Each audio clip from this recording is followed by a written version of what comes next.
Hey, good morning, everybody. It's Monday the 27th.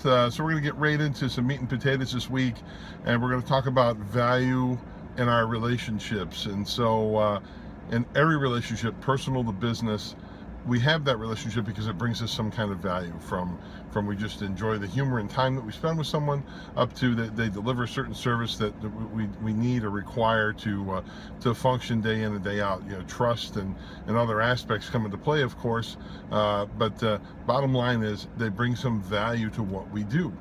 There are certain circumstances in business where, depending on where you live, there may only be a certain provider of that service, and so there's no competition. And by and large, we tend to see that the value out of that relationship is probably not the best that it should be, because there's a lack of ingenuity or evolution going on with the vendor, due to the fact that they don't have competition. And that's unfortunate that they don't take it upon themselves to continuously improve and offer better service. So the conversation starter today is, so many people equate value to cost and say, if I can get it from 100 to 80, that I've done better and I'm getting a greater value. And then, of course, there's the other side of the equation that says, well, you get what you pay for. And there's a couple other ways to talk about that second piece, getting what you pay for.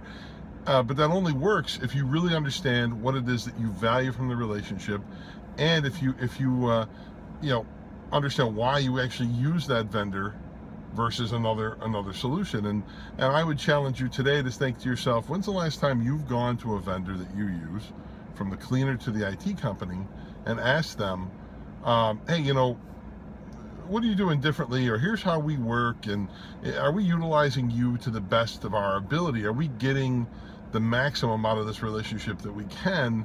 And I think that for most of you, you'll immediately recognize that you haven't talked to XYZ company in over a year, because if it's not broke, don't fix it. But yet they certainly may have evolved and offer something that's better or more efficient than what you're currently using, and could bring a greater value to you simply for asking.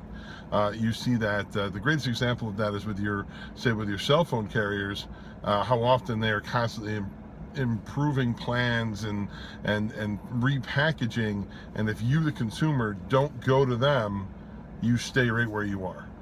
And so it's about being proactive. So today my encouragement to you is, think about the vendors you use, think about what you value from that relationship, have a sit down with them, call them, have a sit down with them and go, look, Joe, we use you, here's why I use you and why I want to continue to use you. Wondering if there's anything else you bring to the table that maybe we aren't thinking about, or maybe you've had a recommendation, because so often I can tell you that vendors will walk out of a place and go, man, I wish that they would let us do X or Y, and here's what they would do. And the vendor should be an expert in their area, and that's why you trust them and utilize them. So I want to give you that beginning of the thought. We're going to have a couple different creative thoughts about value later this week. So I hope you have a great day. It looks like it's going to be sunny. So have a good one, guys, and I'll see you out there.